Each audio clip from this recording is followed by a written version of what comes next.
Good morning students. Here we are studying about solid state और solid states के अंदर हमने अभी तक बहुत सी चीज़ों के बारे में स्टडी कर लिया है. फॉर एग्जांपल हमने सॉलिड स्टेट के इंट्रोडक्शन की स्टडी कर ली है. सॉलिड स्टेट के इंट्रोडक्शन के बाद हमने सॉलिड्स को क्लासिफाइड किया है क्रिस्टलाइन और नॉन क्रिस्टलाइन में, और क्रिस्टलाइन सॉलिड को भी हम क्लासिफाई कर चुके हैं. लास्ट क्लास के अंदर हमने क्रिस्टल लैटिस और यूनिट सेल के बारे में स्टडी किया था. यूनिट सेल आज हम पढ़ने वाले हैं कि यूनिट सेल किसे कहते हैं और क्रिस्टलाइन सॉलिड किसे कहते हैं, क्रिस्टल लैटिस कहते हैं. इसको तो हम पढ़ चुके हैं. एक बार इसको हम रिपीट कर लेते हैं. क्रिस्टल लैटिस किसी भी क्रिस्टल की जो कॉन्स्टिट्यूएंट पार्टिकल्स होते हैं, एटम्स, मॉलिक्यूल्स एंड आयंस, उनका 3D में जिस टाइप का अरेंजमेंट होता है, 3D में अरेंजमेंट कहलाता है उनका क्रिस्टल लैटिस. तो बेसिकली क्रिस्टल लैटिस को हम डिफाइन कर सकते हैं. It is a 3D arrangement of the constituent particles in a crystal. ठीक. उसके बाद हमने यूनिट सेल को डिफाइन किया. यूनिट सेल किसी भी क्रिस्टल की यूनिट होती है.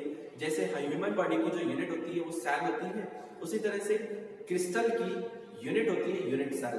और यूनिट सेल को हम इस तरह से डिफाइन कर सकते हैं कि it is the smallest part of a crystal which forms a new crystal on repeating it.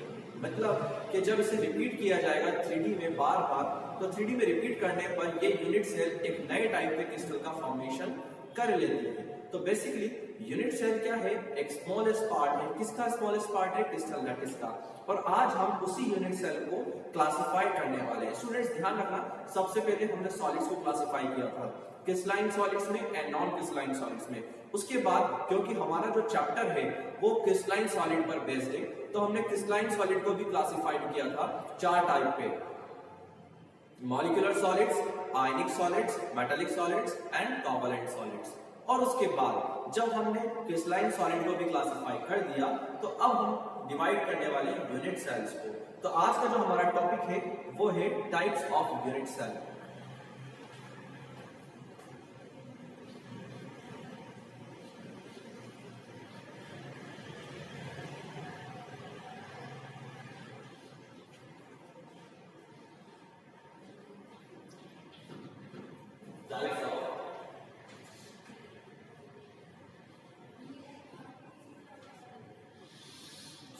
Unit cell. तो यूनिट सेल को हम डिवाइड करने वाले हैं. यूनिट सेल बेसिकली 2 टाइप्स की होती है. एक होती है primitive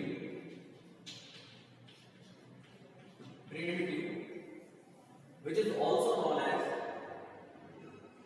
simple unit cell. Simple unit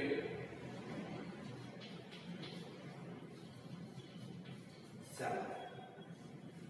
तो पहला है हमारे पास प्रिमिटिव या सिंपल यूनिट सेल, और सेकंड होती है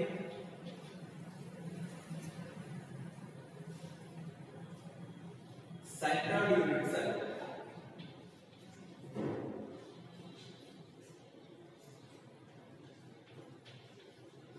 centered unit cell. Centered unit cell. तो बेसिकली यूनिट सेल जो है हमारे पास वो 2 टाइप्स की है: प्रिमिटिव और simple unit cell and centered unit cell. अब सेंटर्ड यूनिट सेल को हम फिर से 3 टाइप्स में डिवाइड कर सकते हैं. सबसे पहले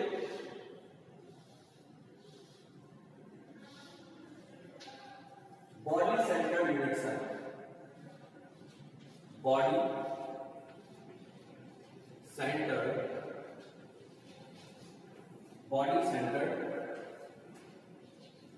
unit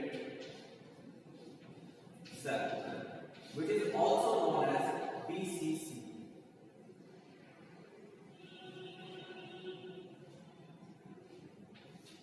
Which is also known as BCC. Second आपका face centered unit cell.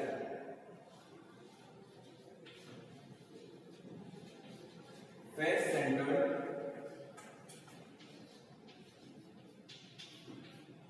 Unit cell. इसे इन शॉर्ट बुलाता है FCC, face centered cell. Third होता है आपका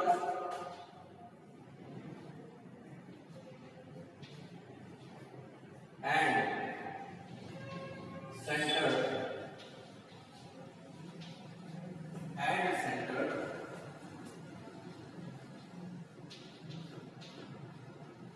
unit cell, in short हम इसे कह सकते हैं ECC and centered cell। तो basically primitive simple unit cell जो होती है वो प्रिमिटिव यूनिट सेल कहलाती है। सेंटर्ड यूनिट सेल हमारे पास तीन टाइप की हो सकती है, body centered cell which is also known as BCC, surface centered unit cell which is also denoted as FCC, and end centered unit cell which is written as ECC। तो students, तो ये तो था आपका टाइप ऑफ यूनिट सेल के बारे में, लेकिन जब हम इसे पढ़ना स्टार्ट करेंगे तो इनको पढ़ने से पहले हमें एक चीज और क्लियर करनी होगी, वो होता है कंट्रीब्यूशन। कंट्रीब्यूशन वो चीज हम क्लियर करना जरूरी है।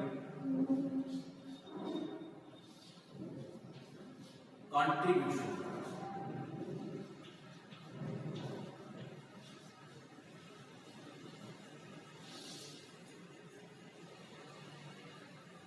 कंट्रीब्यूशन तो स्टूडेंट्स बात करते हैं कंट्रीब्यूशन की। अब बेसिकली आपको एक बात ध्यान रखनी है कि किसी यूनिट सेल में, किसी भी यूनिट सेल में तीन टाइप के पार्टिकल्स हो सकते हैं, तीन टाइप के। एक तो ऐसे पार्टिकल्स जो कि कॉर्नर्स पे प्रेजेंट हो सकते हैं, तो हम कह सकते हैं कॉर्नर पार्टिकल्स। एक ऐसे पार्टिकल्स होते हैं जो फेसेस पे प्रेजेंट होते हैं, वो कहलाते हैं फेस पार्टिकल्स। और कुछ ऐसे भी पार्टिकल्स होते हैं जो यूनिट सेल के सेंटर पे प्रेजेंट होते हैं, वो बॉडी सेंटर्ड या सेंटर पार्टिकल्स कहलाते हैं। तो बेसिकली आपके पास तीन टाइप के पार्टिकल्स हैं, कॉर्नर्स,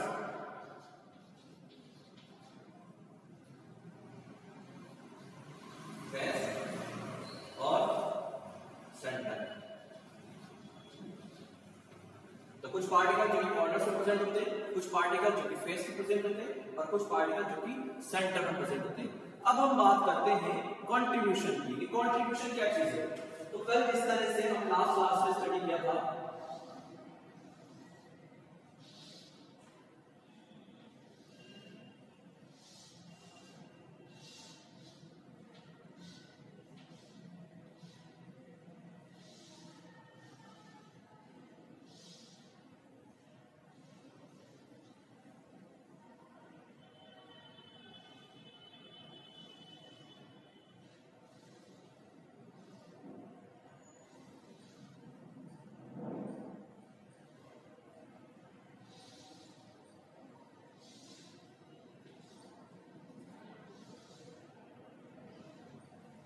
इस टाइप का हमने क्रिस्टल लैटिस का फॉर्मेशन किया था, और इस क्रिस्टल लैटिस में हमने कहा था each point act as a carbon, act as a constant particle.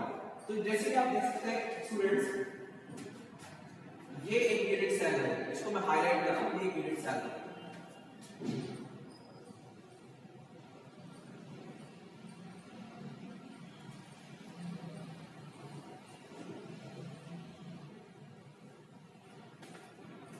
ये यूनिट सेल जिसको मैंने हाईलाइट किया है, आगे की साइड आपको दिख रही होगी, यहाँ तीन, यहाँ 1 2 3 एंड 4 टाइप की यूनिट सेल नीचे की तरफ है, और 4 यूनिट सेल ऊपर की साइड में। तो टोटल 8 यूनिट सेल मिलकर एक क्रिस्टल लैटिस का फॉर्मेशन कर रहे हैं। ध्यान रखना, ये क्रिस्टल लैटिस नहीं है, ये क्रिस्टल लैटिस का सैंपल है जिसे हमने डिजाइन करके 3D में इस बोर्ड पर बनाने की कोशिश की।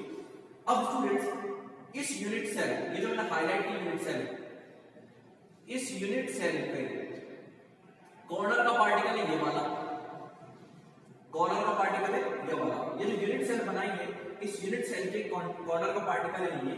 और जैसे कि आप देख सकते हैं कि ये कॉर्नर का पार्टिकल सिर्फ इस यूनिट सेल में कंट्रीब्यूट नहीं कर रहा है, ये इस वाली यूनिट सेल में भी कंट्रीब्यूट कर रहा है, उसके साथ साथ इस यूनिट में भी कंट्रीब्यूट कर रहा है, और इस यूनिट सेल में भी कंट्रीब्यूट कर रहा है। तो ये जो कॉर्नर का पार्टिकल है, ये कॉर्नर का पार्टिकल सिर्फ एक यूनिट सेल में कंट्रीब्यूट नहीं करते हुए इन तीनों यूनिट सेल में भी कंट्रीब्यूट कर रहा है। इसके अलावा ऊपर की जो 4 यूनिट सेल हैं उनमें भी ये कंट्रीब्यूट कर रहा है। तो बेसिकली एक कॉर्नर का जो पार्टिकल होता है, एक कॉर्नर का पार्टिकल 8 यूनिट सेल में कंट्रीब्यूट करता है।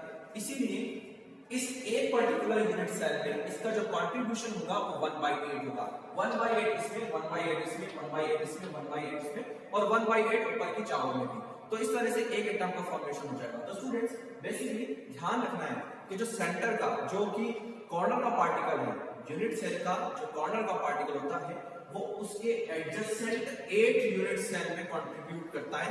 दैट इज उसका एक पर्टिकुलर यूनिट सेल में जो कंट्रीब्यूशन होगा वो 1/8 होता है। तो हम कह सकते हैं कंट्रीब्यूशन एट कॉर्नर, कॉर्नर का जो कंट्रीब्यूशन होता है वो होता है 1/8।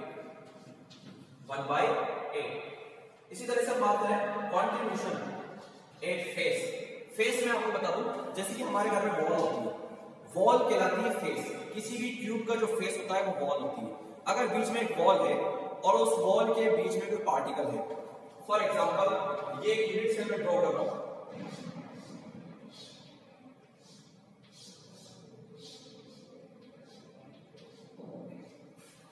इस यूनिट सेल में ये जो यूनिट सेल मैंने ड्रॉ करी है, इस यूनिट सेल का फेस कहलाता है इसका वॉल। ये जो वॉल मैंने हाईलाइट करी ये वाली, ये एक वॉल है इसकी। अगर इस वॉल के या फेस के सेंटर में कोई पार्टिकल है तो ये पार्टिकल सिर्फ दो में कंट्रीब्यूट कर सकता है, एक तो इस वाले में और इसके एडजेसेंट जो यूनिट सेल होगी, इसके बराबर वाली जो यूनिट सेल होगी उन दोनों यूनिट सेल में ये कंट्रीब्यूट कर सकता है।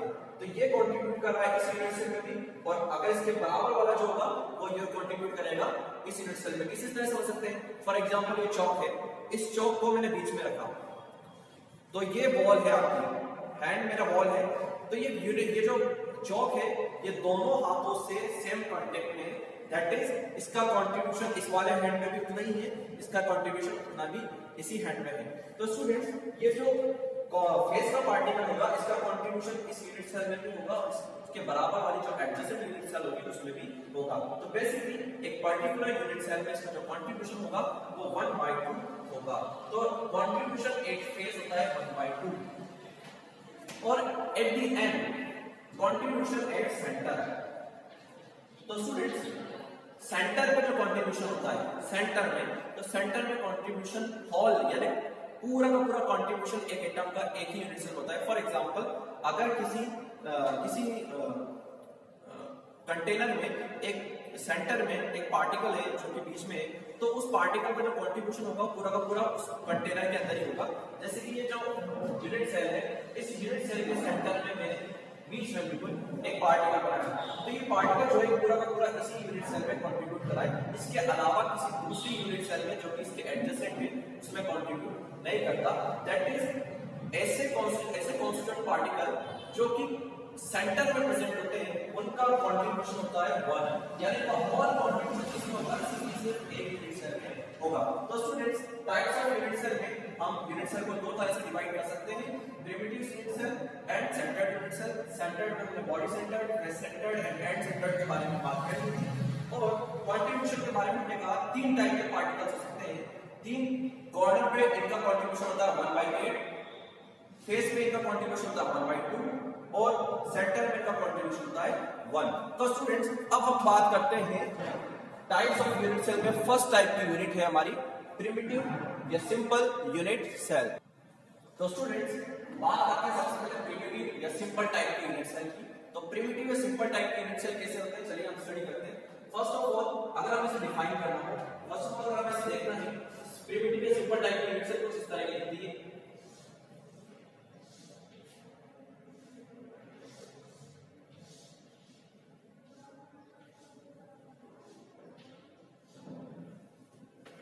इस यूनिट सेल में एक क्यूब होता है और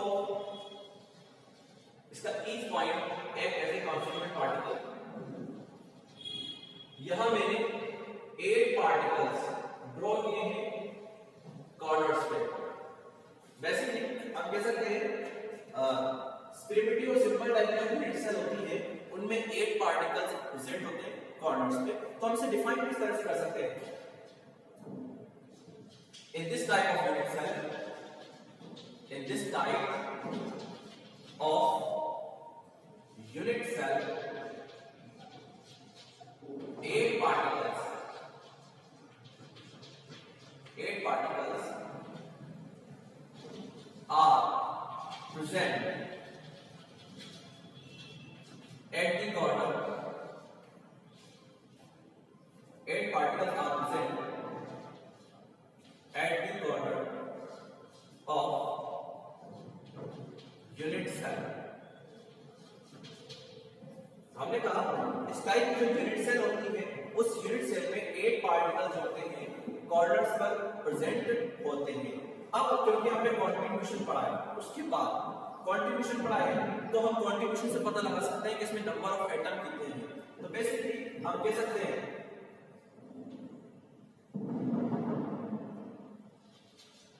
नंबर ऑफ एटम, इस टाइप की यूनिट सेल में नंबर ऑफ एटम कितना होता है, चलिए देखते हैं। एटम, अगर आपको किसी यूनिट सेल में एटम के बारे में पता करना है तो एटम के बारे में पता करने के लिए सिंपल सा फॉर्मूला होता है नंबर ऑफ पार्टिकल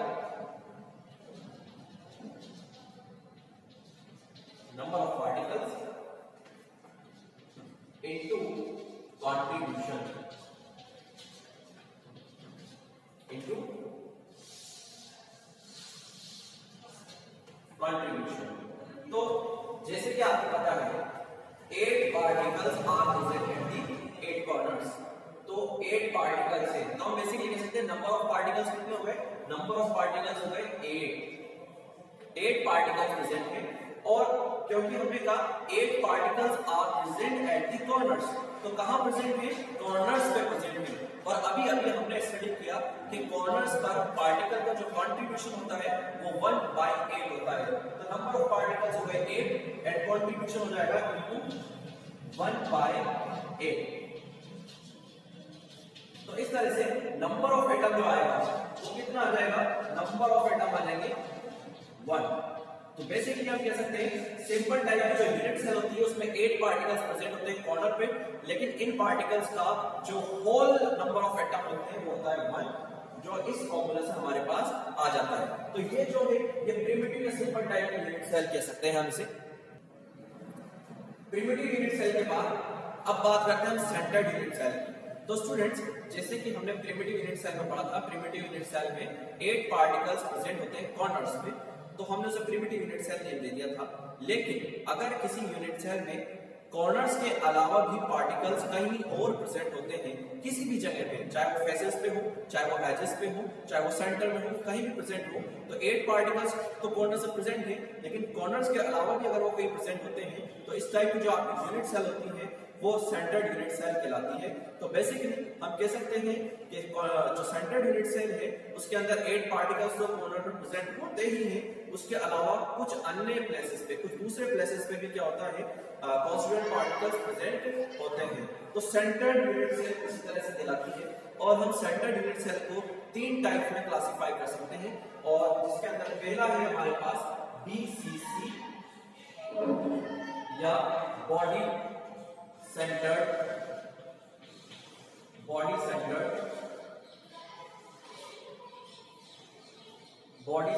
सेल या BCC। ठीक है स्टूडेंट्स, अब इस टाइप की यूनिट सेल होती है उसके अंदर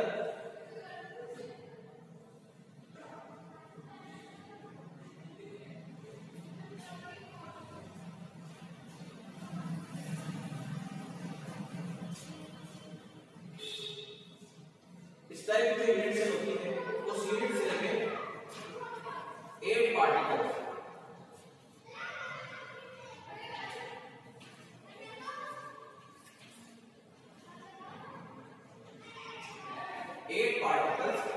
are present at the corners.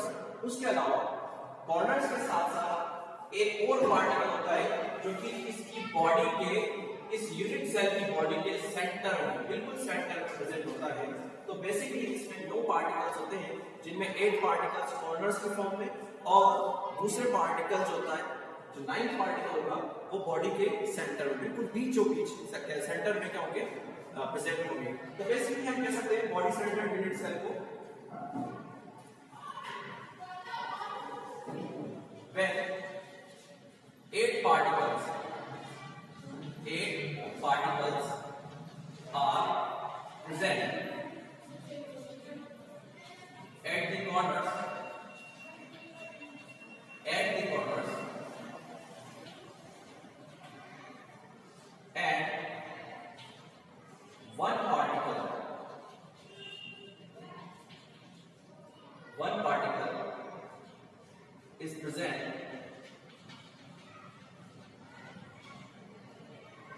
present at the center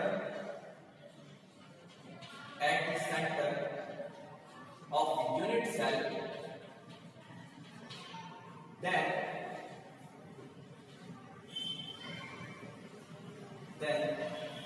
it is called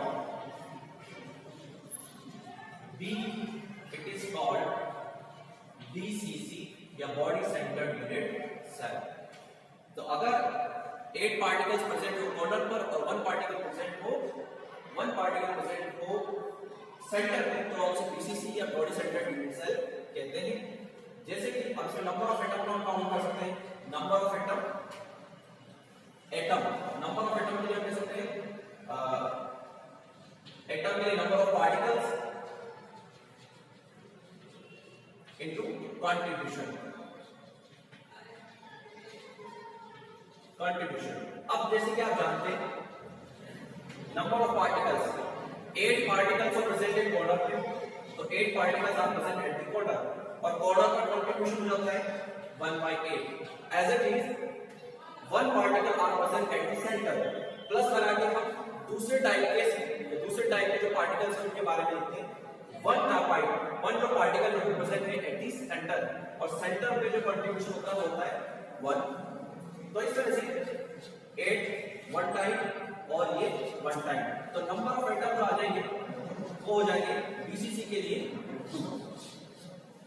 ठीक है स्टूडेंट्स, तो बॉडी सेंटर्ड यूनिट सेल के लिए इस तरह से हम, तो स्टूडेंट्स बीसीसी के बाद हम बात करते हैं एफसीसी के बारे में।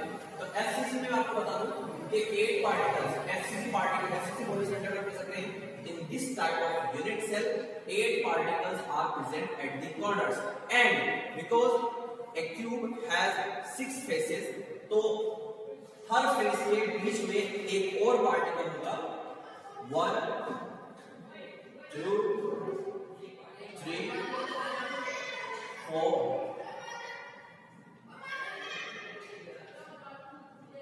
और फ्रंट वाली फेस 5 और बैक वाली फेस 6। तो इस तरह से टोटल पार्टिकल्स होते हैं 14, और यहां पर जब कंट्रीब्यूशन काउंट होगा तो आपको पता है नंबर ऑफ एटम आप निकाल सकते हैं। 8 particles are present at the corners, तो कॉर्नर्स पर कंट्रीब्यूशन होता है 1/8, and 6 particles are present at the face, और फेस पर कंट्रीब्यूशन हमने लिखा था 1/2। इस तरह